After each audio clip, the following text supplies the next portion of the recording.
So I like to start with a question that I've asked all over the county in so many different contexts. So if you were here last week, you're like, oh, there's that question again. But it's a pretty telling question, I think. We'll see how it goes. So this is for everyone in the room. How many of you absolutely loved K-12 education? You just loved it. 1, 2, 3, 4, 5, 6, 7, 8. Okay. How many really didn't like it that much? How many are not willing to say? All right. So that's about, I counted 8 hands in a room of, I'm guessing, about 35, 40. That's a little better, actually, than the average I get when they ask that question, which in this size might be 5.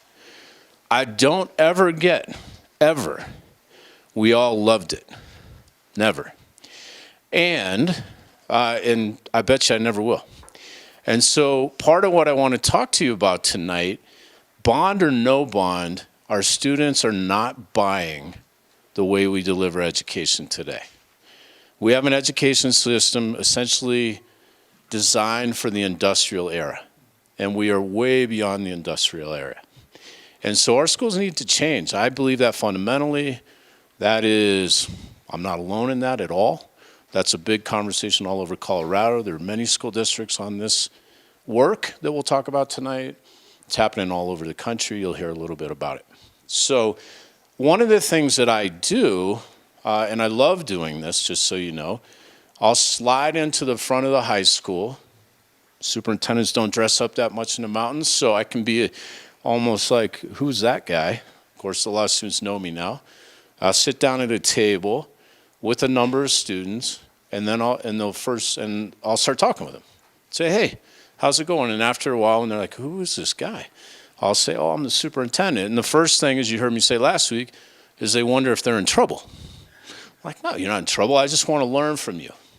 And I always ask a couple of questions. One is, how's school for you? And what could make it better? And it's amazing how often the answers are similar. Usually it's okay, I don't like it that much. Sometimes somebody might have their groove and they love it, but that's not the common answer. Then when I ask why, they say they're bored and they want more choice and they want more voice, and they might not use educational jargon, but essentially they're saying, we want to have a chance to get our hands on the learning. We want a chance to do exciting things. We want to they want more pragmatism, and we're going to hear that from some of our teachers tonight that are with us. And so again, bond, no bond, they're not buying it. They're really not.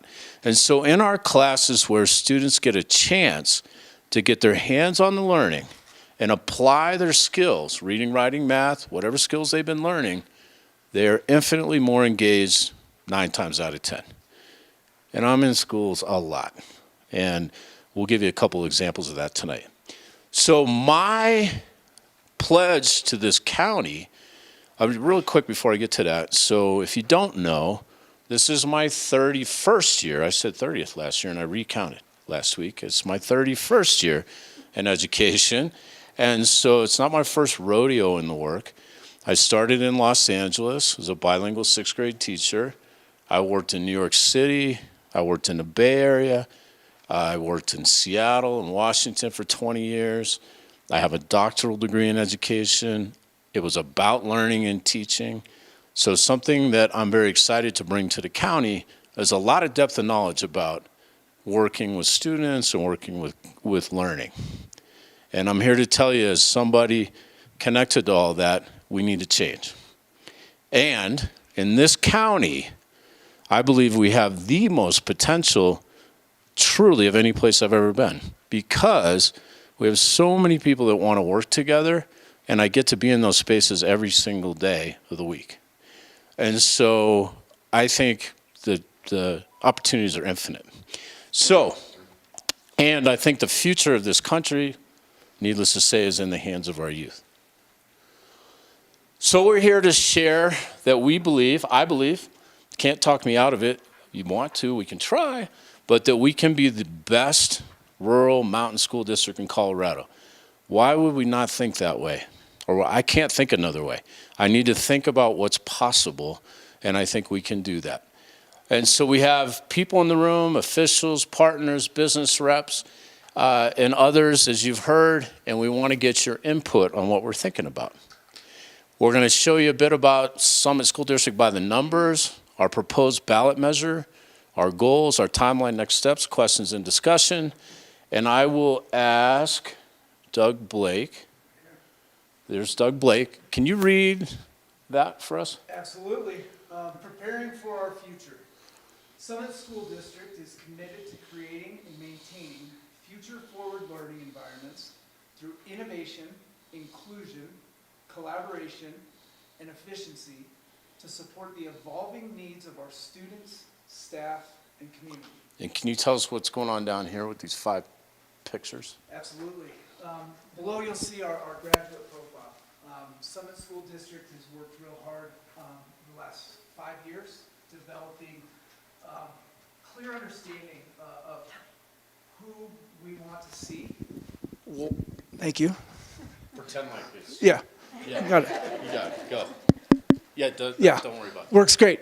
As we start looking, we've done a lot of work talking to students, talking to community members, connecting and identifying critical skills that all of our students, I'm talking about my son, 9th grade, Braxton Blake, as well, are going to need to enter the world following their educational experiences here in Summit Schools. And what we've identified are 5 graduate profiles that when students walk across the stage, receive their diploma, not only have they met graduation requirements, not only have they met all the individual classroom expectations, but our students are future ready. And in order to be future ready, our students need to show that they're courageous, they're inquirers, they're globally aware, they have a growth mindset, and they are prepared. Most importantly, prepared. And I don't want to steal the thunder here, but when we talk about being prepared, 4 years, in my son's case, 8 years from now, we have no idea what that's going to look like. But if we put the skills necessary for our students, we get them ready for whatever they may face, they're going to be prepared for things that we're not even ready for. Yeah, and if you don't know, thank you, Doug. Doug's a co-principal at the high school. And Doug and Brittany is our other co-principal. They're doing an awesome job, so and working super hard. So thank you both very, very much. Some of you may have heard of the organization McKinstry. They do building, usually sustainable building, all over the country. When I was in Washington State in the Seattle area, had a chance to meet with so many CEOs. Dean Allen, who's the CEO of McKinstry, you can look him up. I would sit down with him and say, "What do you need from students today?" And he would say to me, "I hope they're good at reading, writing, and math, for sure, but that's not enough. If you're good at reading, writing, and math and you stink at working with people," those are his words, "I'm not interested. I need you to be incredibly adaptable, ready to change, because our industry is changing every other day. You better be ready to work across the globe, because everything we do is international now. And you better be willing to collaborate." And I heard that from the president of Microsoft, Brad Smith, the president of a section of Microsoft. And I heard that all across the area, and you could hear the same thing here. The world's changing so fast. So a couple things about our district that we're proud of. We're not a perfect district for sure. Plenty of people like to tell us we're not perfect, and we're not. We have growth, and we're heading in the right direction, and we'll continue to do that. But we're proud to share that we have a 95.6% graduation rate, 5-year rate at the high school, and Snowy Peaks is at 100%. Jim Smith is over here for many years in a row. We were 100% staffed in classroom positions in 2024, but we will tell you about the challenges associated with that are super real. With 48% of those reported being cost burdened by housing, super significant, and that's part of what we're thinking about. We have more than 400 first-generation students graduate through our program and achieve their college dreams, and I think this is really cool. If you can't read it, 425 students taking at least one concurrent enrollment class earning 4,785 credits, saving nearly $500,000 in tuition by mostly a fantastic partnership with Colorado Mountain College. Here's a bit more about our district. Some of you may know well. We are, ooh, I got the light. Look out. That was supposed to be funny. All right, anyway, 3,596 students.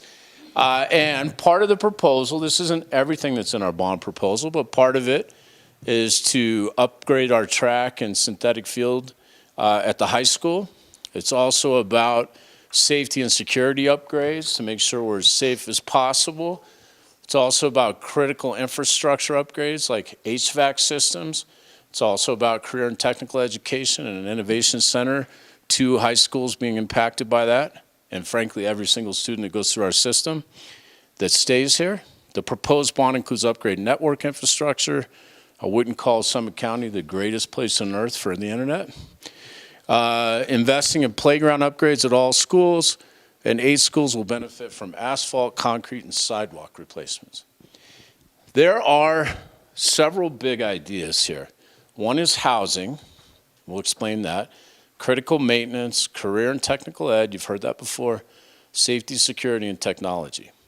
And we'll talk more about this later in the presentation, our estimate on this bond is $13 per month for $1 million home in tax increase. I'm sure you'll have questions on that one. So I'll turn it over to Kara to talk about what is a bond, and you have your own microphone They there. hooked me up with my own mic. Thank you. So what is a bond? A bond is one of the only ways that school districts can issue debt. I can't hear it. Oh, Can you move over here, maybe? sure. Okay. The microphone really doesn't seem to go other than to the camera. Yeah, it is just for the camera, and I don't have a super loud voice. I'm in finance, I'm not a teacher. I'm talking about why we're asking for a bond. So a bond is one of the only ways that school districts can issue debt, and they are specific to funding for capital improvements. So all of the projects being proposed here are capital improvement projects. And if you're familiar with the Colorado funding model, we are one of the lower ranked states in terms of our per pupil funding. So the amount of funding that we have available for operating expenses is already stretched very thin. So in order to be able to do large projects like capital improvements, new construction, we do have to issue debt in order to do those projects. So that's what a bond is. I like to describe bonds as very similar to your own personal mortgage. The district issues the debt and sells the bonds.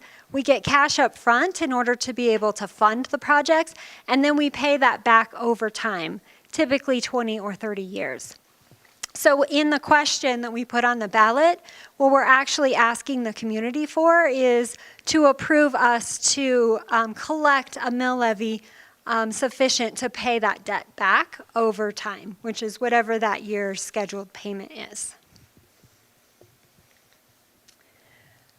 So we have spent about the last 2 years doing a full master plan project across the district. And the outcome of that body of work has been to identify projects that the school district needs in 3 areas: career and technical education, workforce housing, and critical maintenance for our buildings. So with that, I'm going to turn it over to some of my other colleagues in the room, and we're going to talk a little bit more about each of these areas. For a second and go back. Okay, so we've invited in some people to help people understand the impacts of career and technical education. I saw somewhere somebody post, oh, that's just SHOP. Well, first of all, there's nothing wrong with SHOP, but it's much bigger than that, and we want to make sure you understand what we're thinking about here. And so I'm going to ask Doug Blake to come up, and then he has a couple of his staff members here that'll speak a little bit. All right. Exciting times to talk about career and technical education. Many of us have experiences, shop class, vocational education, and for years, hear from the community, we need more CTE. Why? We need to fill some labor shortages. We need more opportunities to get our students into the workforce. Could be a unintended or intentional outcome from adding more of these programs. But what we're seeing is we talk about the shift in education. We have a massive shift in education that's moving to what people are calling the big blur. The big blur in education is a fascinating intersection where core content and secondary education, secondary schools are pulling together with post-secondary institutions like Colorado Mountain Colleges, universities, and a third group, private industry sectors. And what we're finding is that the need to move our students further ahead and further towards career-connected, relevant learning experiences is where education needs to be.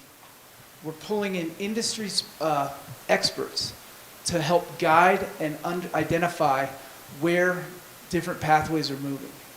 We're finding ways to increase opportunities for kids not to finish high school and then go to college, but bring college and concurrent enrollment classes right into the high school in areas that will help them move further ahead once they've received their diploma and move to the post-secondary landscape.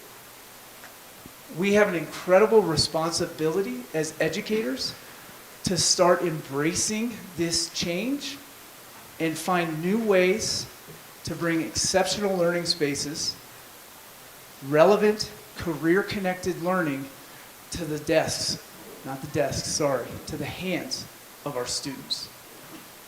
It is fascinating to see this in action. Our students are starting to explore who they are, where their interests lie, and most importantly, imagining a future that they see themselves being a part of.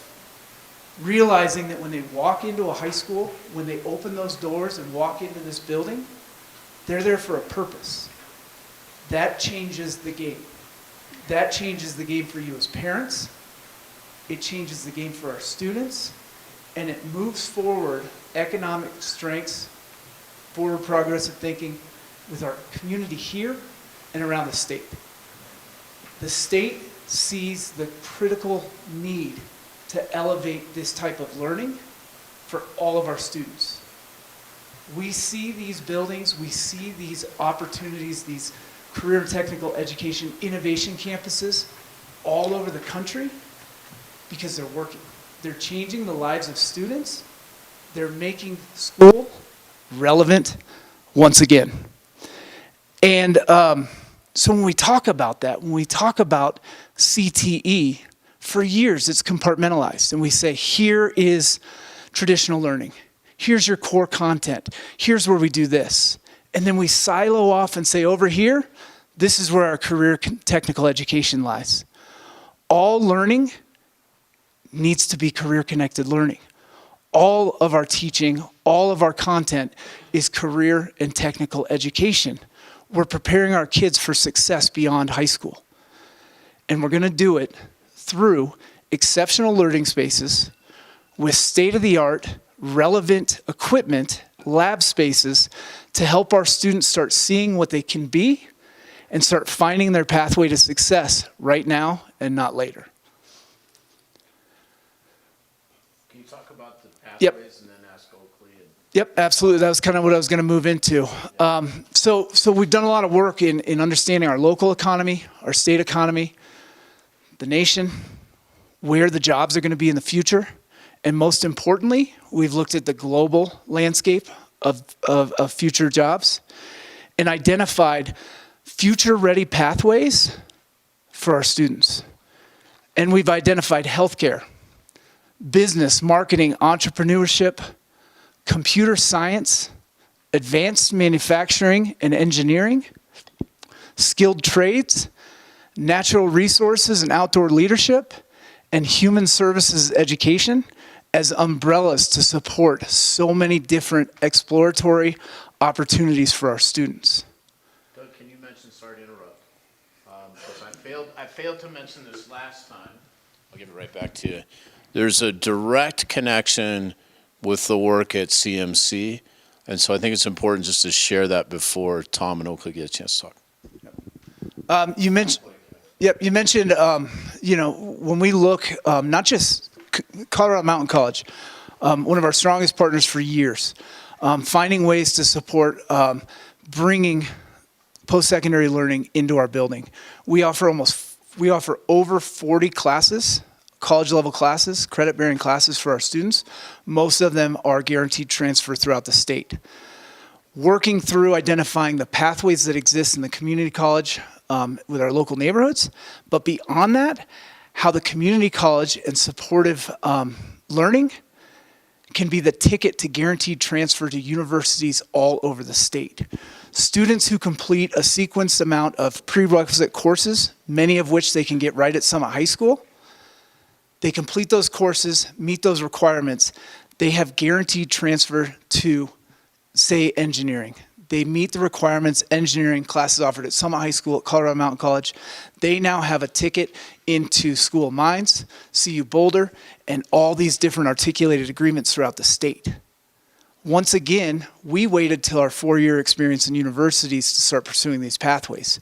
We can bring this closer to the learning, closer to the student, so that they are leaving our schools ready to go to that next level ahead of their peers.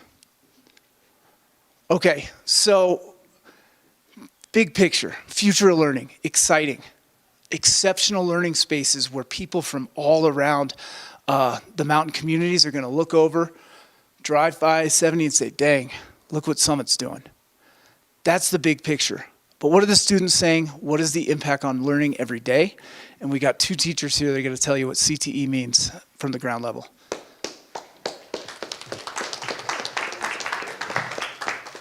I'm going to take this one. It looks more like a gear shift, be a little more comfortable. Want to come up at the same time, Tom? Same time. All right. All right. All right, my name's Oakley Van Oss. I teach welding and construction tech at the high school.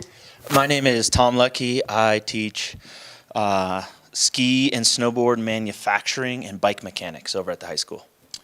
So something that we're having big issues with at all levels in our district is attendance. It's something that for our high school, it plagues us. We can't reach kids that aren't there. And for Tom and I feel like one of the things that CTE does for our kids is it's a reason to come to school every day. It's something that they love. They're really engaged. They're really passionate about it. Like Tony was saying, if kids have things in their hands, they're excited, they're manipulating different things, and they're learning while they're doing. And kids are showing up for our classes, and then sometimes they leave after our classes. So as far as hooking our kids and making sure that they're coming to school, they need that thing that they're passionate about. Yeah, I'd like to second that. We are having this issue with attendance, and yet I have an 8th period, end of the day class where kids are building custom skis and snowboards, and they're asking, can I stay late? Can I come in early? Can I come in my off periods? We're creating spaces that kids are begging to be in because their education is coming to life. They have a dream, they have a vision, and they get to see it happening. So we're using reading, writing, mathematics, we're doing all of those things, but we're not sitting there looking at the textbook. I don't even have desks, you don't even have desks, and kids are begging to be in the room. One thing we did last year, and this to me is just proof, the kids came up with this logo for our skis and snowboards that we produced last year. It's a really cool logo. They made it. I loved it. So I had them printed on some hats, and I handed them out to my kids and said, hey, you guys have done a great job. You've been making these skis. We've been selling some of these skis. I got you all a hat. Not a huge deal, didn't seem like, except for when you walk around the school and you see them wearing their hats. And I want you to think about this in another context. Imagine a kid walking around with a hat that said, Algebra 2. Now, no knock on the math teachers. It's awesome. We're using it. But it's not going to happen. Okay? So we've got these programs that are buy-ins, and it gets kids through the door, and so they can do all of their core content, but they have this as well, and they're going to stick around throughout the day because of this. And it's been amazing to see. Community involvement is a big part of what we do in CTE.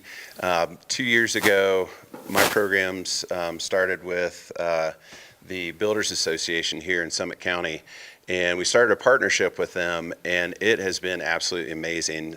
From a financial standpoint, we have backing now. From a knowledge and experience level, it's been incredible. I've got 4 contractors every day that you guys might have heard about the tiny home that we built last year. And every single day that we're working out there on the tiny home, we've got 3 to 4 adults that are there donating time and teaching the kids, how to frame, how to plumb, how to run electrical, how to drywall. And it doesn't happen in the other subjects the same way. And it's organic. It's something that the community wants. It's something that I hear all the time, like, that's so cool that you're doing that. Keep it up. And how can I get involved? And I feel like that community involvement is something that's going to take us to the next level and really make it to where it is, the lines are blurred between school and being in the community. We've got kids out there working, doing internships, and it's just an incredible thing to be a part of. And just one more quick thing. And if you guys were to come over and you were to see our spaces and you would see the kids interacting, I truly believe you would think, man, this is incredible. But then we start talking about numbers. And I look at my custom ski and snowboard manufacturing class, and we were able to offer that last year to 15 students. We saw the numbers of how many students are coming through Summit School District. To affect 15 at a time is not enough. We want all of our kids to be able to have the opportunities to be in the classes that light a fire inside them.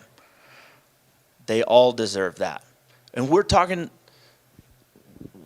we've seen the start of this, but now we're talking about where can it go? What's possible? How amazing can we make this? And I think this bond would make that difference.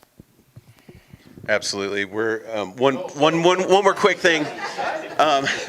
So we're building tiny homes, and last year we built a tiny home. It's very successful, great thing to do, and we're building them outside, which is kind of cool because it's Summit County, and if you go into construction, you're going to be outside. But if we had a space where the kids came in and they could pick up where they left off the day before, where we had all the tools already rolled out, ready to go, where we could have 20 booths of kids welding all at the same time, I mean, things could really, the doors would be blown off. And so that's what we're hoping for with all this. Thank you. Thank you. Back to this for a second. Can you guys stick around for a few? Yeah? Okay, Doug. No, I just want to wrap up. I mean, the amount of work these 2 gentlemen have put into their programs is it's just unreal, and it's come through some sweat, some hard labor. We've written grants. Our community, Summit Foundation, and so many local businesses and patrons have supported, but it's taken so much piecemealing it together. And this bond opens up the opportunity to take a health science lab that works and update it with state-of-the-art equipment so kids aren't learning equipment that's outdated from 5 years ago. We're building lab spaces that replicate the technologies and the future. That's perfect. Let's give Doug and Brittany a big hand for this one. I'm going to add just a tiny bit to help people see something here. So obviously you're hearing a bit about the skilled trades, some manufacturing, some building, but this is not, I encourage you, and I put this in the Summit Daily not long ago, some links to go look at campuses we've been looking at as models so you can get a better picture of what could be. So there's an example in Durango that we looked at. There's an example in Littleton, example in St. Vrain, the Innovation Campus in St. Vrain. Littleton's called the Epic Campus. Durango's called Impact. Canyon City doesn't necessarily have a building yet. They want one, but they are doing a lot of work very, very similar to this. Canyon City is not that different than Summit it is in terms of demographics, but not in terms of size. And I just want to outline for you as well, they have 150 business partners that students are doing internship work in. So when you think about what we could do in Summit County on this front, I encourage us to think big here, then think about the kind of partners we could have for healthcare and business, marketing, entrepreneurship, computer science, et cetera, human services, education. And in each one of those situations, I don't know if in every one, but what we're going to do here is launch advisory groups in all of those areas so that our community partners can help advise and support the work that we would do in these areas. Help us see what's needed, help us see the skills and understand them. I think it's going to be quite powerful. Now, I know we're taking a little bit of time, and people will say to me, oh, you're so energized. I'm like, yeah, of course. We want to do the right thing. What we believe in our expertise as educators is the right thing to energize the students of this county. So that's what we're putting out there. So I'm going to turn it over to Jim Smith, who runs Snowy Peaks. And Snowy Peaks, sometimes people will say, oh, that's the alternative school. Snowy Peaks is an amazing place. So is the high school. And those of you, anybody here have a connection with Snowy Peaks? Yeah. Oh, Johanna Kugler from our board's here. Please give Johanna a hand. Sorry, I didn't see there. They do remarkable work. What I want to say is the school has saved lives. Jim will talk about that. And what I want to say, though, at the same time, the facility's not the greatest, and the kids have very limited access to career and technical education, and they deserve that as much as any student. So let's give a hand to Jim. We're going to take questions at the end.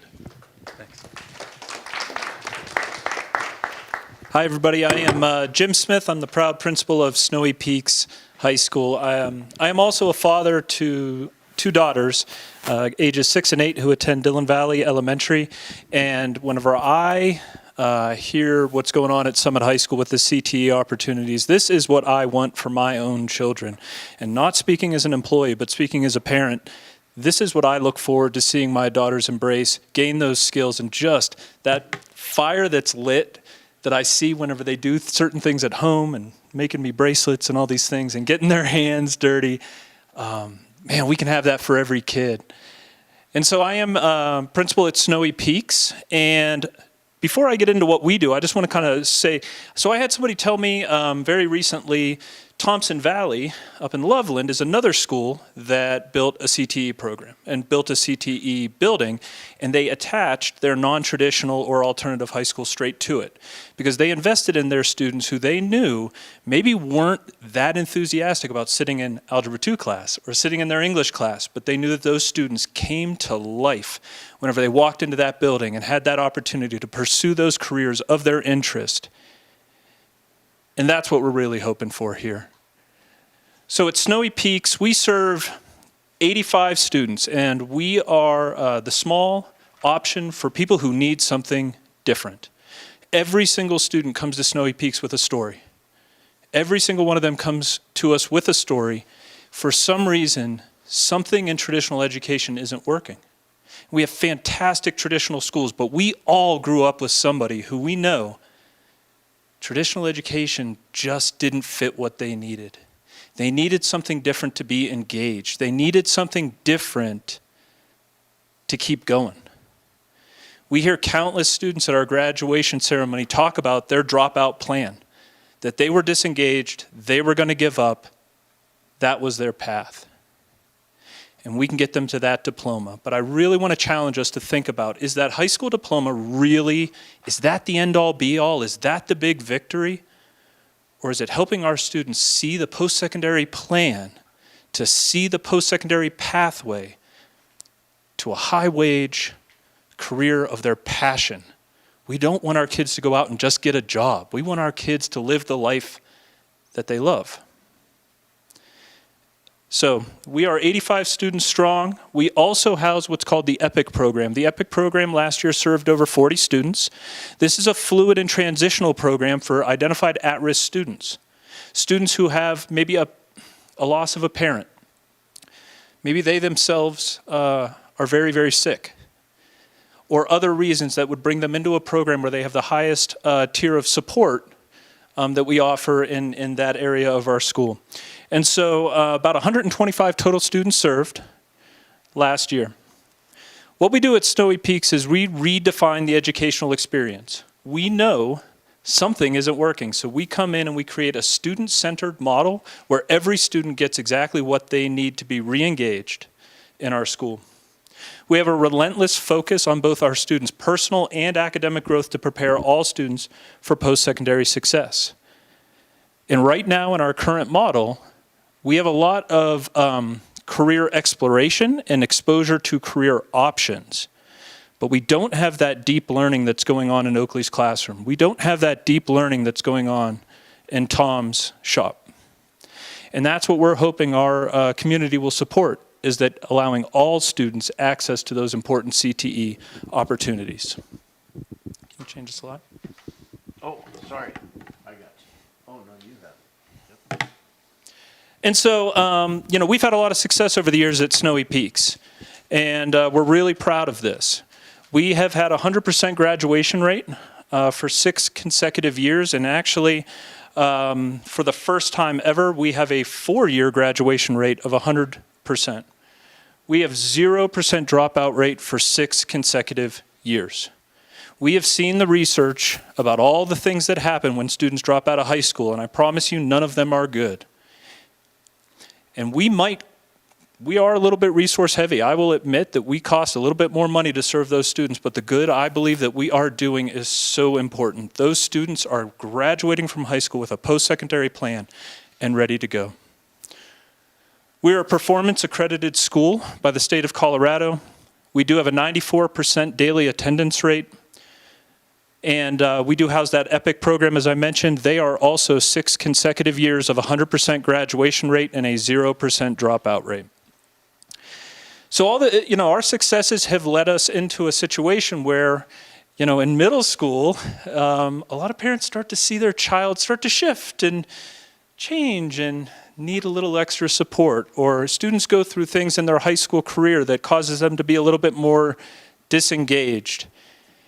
And they call us and they want into Snowy Peaks.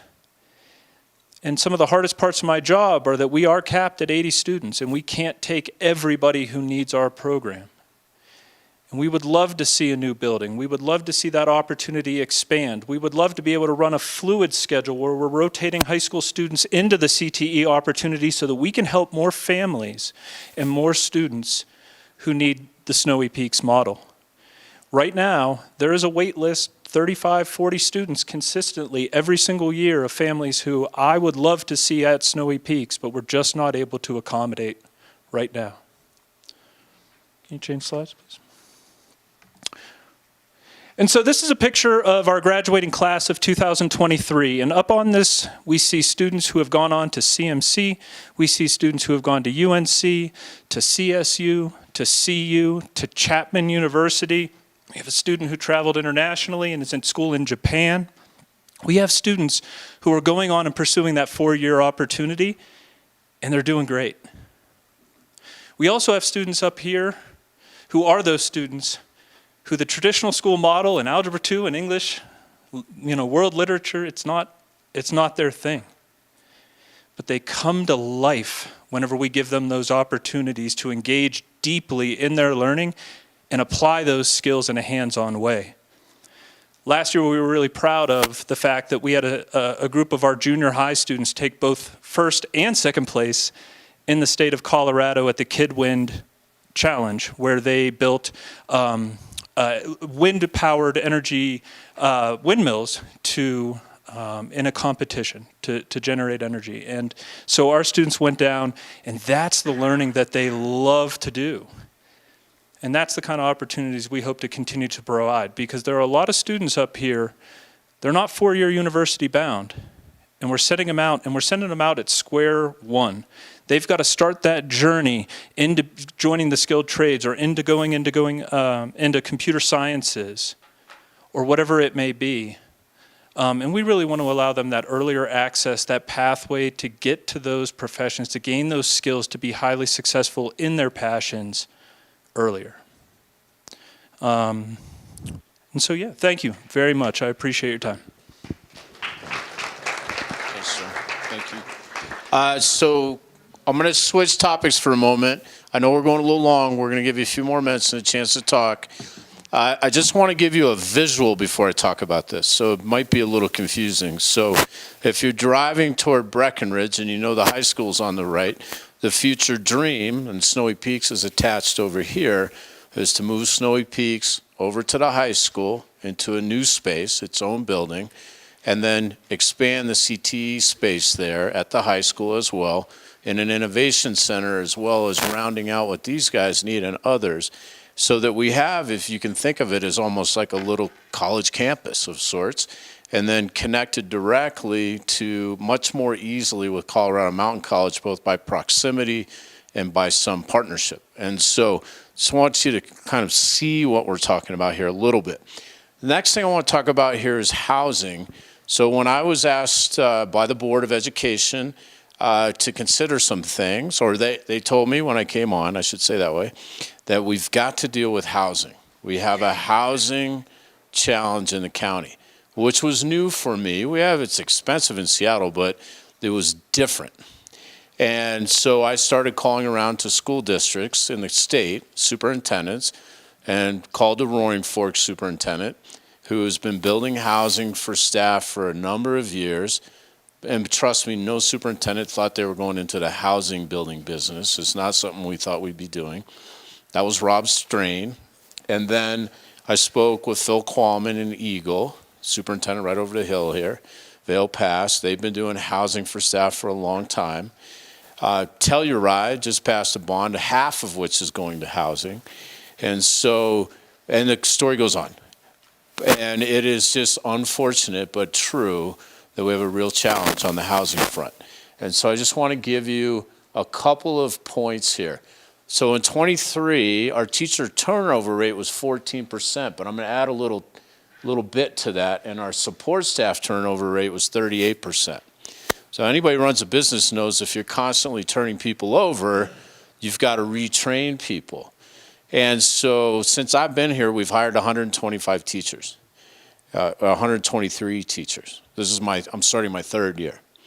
And so that's a lot out of 285, right? And I can break down exactly to the 14% if you want to stay after and talk about that.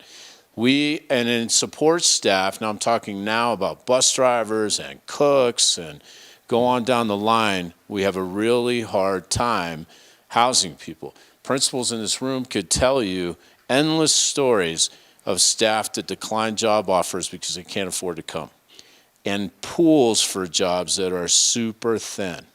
So we did a housing survey last year. You can go ahead and advance that so I speed up a little bit. You're going to go to this one. Yes, sure. And we're going to go to this in just a second. Our housing survey last year of about, how many completed that survey? Almost 200. 200? And then we did a whole bunch of community forums, and it came out super strong, like we need some help. And anyone who's been involved in supporting people that don't have housing know it's a real deal. And there's many organizations in this county that are helping, and many have said, can you help? And so when it comes to housing, we're stepping up. And on this bond is the proposal to build 60 rental units in Silverthorne on 10 acres of land that we have near Angry James as a first step. We're also in partnership conversations with local entities here to see as a second step if we can do some more in partnership. And I can tell you you probably know them, from very big stories around the challenge of housing in this county. And so I think, am I doing this one too? Okay. So that housing, you'll have questions. I'm sure questions are mounting for you, and we'll get into that. Secondly, safe and high-quality learning environments. We know we need to invest in critical repairs and HVACs. As I said, improve our internet and tech infrastructure. And this came out really strongly. I don't think we highlighted this enough. Some of you that are following the mental health crisis in the country, I mean, it's my 31st year. I've never seen so much anxiety and depression in schools. It's terrible. It's terrible in Washington. It's terrible everywhere I know. Luckily, got a little bit better last year, but it's still bad. And so many of our staff working here, and you as parents may know, or community members, we are constantly working through and trying to help students feel better about themselves and make it through school. So part of this is also about providing more mental health support services and space inside our facility. Okay, now for 10 years, the district's talked about Breckenridge Elementary. And so we have a wide number, we have 9 schools in the district. Not a wide number, we have 9 schools in the district. And we have something called a Facilities Condition Index that comes from the state that tells us if you're in the green, you're in a pretty good place. If you're in the yellow, nah. If you're in the red, you need to start making some decisions. And so we spent a lot of time looking at Breckenridge and a lot of energy looking at Breckenridge. And it came down to, and we polled the community. And that was in the spring. And that poll came back 60+% in favor of either rebuilding or fixing Breck, short version. The fixing of Breck structurally was in the area of 18, I think, to $20 million. The rebuilding is over 40 million. We'll talk about that. We looked at the lifetime of it, and after talking with various people, we made a decision, but we'll come to that in a second. We also looked at the combining of Breck with Upper Blue. And if you know where Upper Blue is, up in Breck. And so we thought, maybe that'll work. There's not widespread support for that. And as we did 2 big community sessions around that did not poll very well. And there's a lot of concern about traffic in that area. And so the board came to an agreement in June that we're going to build a new Breckenridge. That's on the bond, a future-ready school, and we'll be looking at other schools down the road as they come up on the Facilities Condition Index. So I'm going to turn it over to Kara. I think you got to go over here for Yes. to talk a little bit about I need the pointer. mill levies. Okay, so that's a recap of the projects that we hope to fund with this bond. I want to talk about what that impact will be to you in your mill levies that you pay as a taxpayer. So the chart here shows the assessed valuation in the bars and the number of mills that have been levied over the last several years. So you'll see from 2023 to 2024, our mills that we levied as a school district actually went down. And that was despite the growth in assessed valuation. We are paying off some existing debt. So we have a bond issuance that was issued, I think, originally in 2024 that we will make the last payment on in this December. So that gives us the opportunity to ask the question for this additional mill levy and have some offset there with what would have otherwise been savings to the taxpayers. So the green bars are showing our projected assessed valuation for next year. The 25 budget is what our mill levies will be without this bond passing, and the projected is what the mill levies will be if the bond passes. So you'll see that if the bond passes, the number of mills that we levy will be pretty similar to where we were in 2023. And as we mentioned in the earlier slide, the estimate for that net tax impact is about $13 per month for $1 million home, so about $156 a year for a taxpayer that owns $1 million home. We've got a few slides with some frequently asked questions because as we've been going out and talking to the community about these potential projects, we have a few questions that keep coming up in every conversation. And the biggest one, the one that I get asked most often, is didn't the district receive more money when property taxes increased? We all know last year we saw our property values rise significantly. You all probably felt that in your property taxes that you paid last year. And so it's logical to assume that the school district would have more money as a result of that. But that's not the way our Colorado school finance formula works. So our Colorado school finance formula is driven by state law. Colorado Law Amendment 23. You might have heard that referred to. That amendment runs a calculation for what each school district's funding will be. We call that our total program funding. A portion of that is raised locally, and whatever the difference is between what we levy locally and what that calculation is backfilled by the state. So I have some charts here of 2023 and 2024 funding. You can see the dark blue is property taxes. So in 2023, about 72% of our total revenues came from property taxes, and about 23% was from the state. In 2024, with that growth in our assessed value, we did collect more locally. But that then just lessened the amount that the state backfilled because our total program funding is still determined by the school finance formula. So you can see that shift there and how that works. So because of these limitations, and because our operating funds are already so tight as a school district, that's why we really feel like it's necessary for us to ask for these bonds in order to do these capital projects. And so that was my next slide, actually. So look at that, I got ahead of myself. So why can't these projects be funded through our existing budget? It really is because our operating budget is already so tight. We spend 88% of our total budget on salary and benefits for our staff. So that is staff in schools. That's the people in our schools that support our students and support our families directly with kids. One of the other questions we get asked a lot is regarding housing. And we know that housing is a community-wide conversation, and there's lots of other housing projects going on across the county, both in other towns and the county itself. And so why does the school district feel that we need to do housing too? And there's a couple reasons. We are seeing that we are losing staff because we can't provide housing. And we're seeing other school districts being more successful in recruiting and retaining employees because they are providing housing to staff.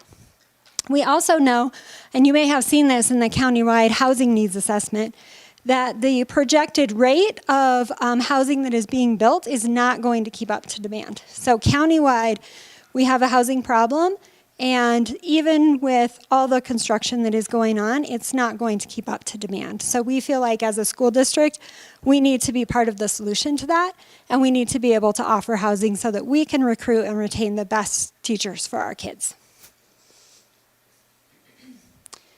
Okay, Tony, I think this is you. You want to talk about our next steps? And then we're going to move in. So I'm going to just take a moment here. We haven't exactly modeled hands-on learning for the last 45 minutes, right? So if you've been sitting and listening to a lot of slides for 45 minutes, and I'm guessing some of you are like, ooh, I need to get engaged in the conversation. And so we're going to get into that here in 2 minutes. Now imagine you sit through that, which I managed to get through somehow. I did not do well in middle school. I did very well in high school because I learned how to comply and play the game of school. And so get your credits, get your SAT scores, get to college, but man, I just figured out how to comply.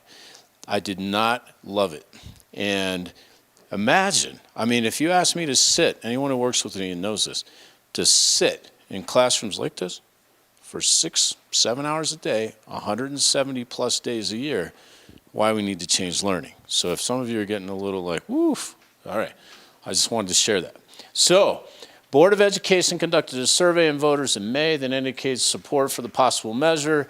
We're doing some outreach now. The board will call. They have until Friday the 6th to make a decision on whether to refer the ballot question. You should know, though, that they, on August 22nd, if you want to come, please do, or public comment, you can Zoom in. That's when they're going to decide, August 22nd, what they want to do with the question. So then, after that, if they decide to put it on the ballot, we will step back in our role and just continue to present the facts around what we're thinking on this situation, and we'll present both pro and con, and we'll do that. And then there'll be, like every bond there ever has been, a campaign committee that will lead the work of citizens to make a decision. So we're going to put you into small groups. We have some paper coming around. I want you to know that as you're in those conversations in small groups, we're also going to come back after that conversation and have a larger group conversation to address questions that came up, et cetera.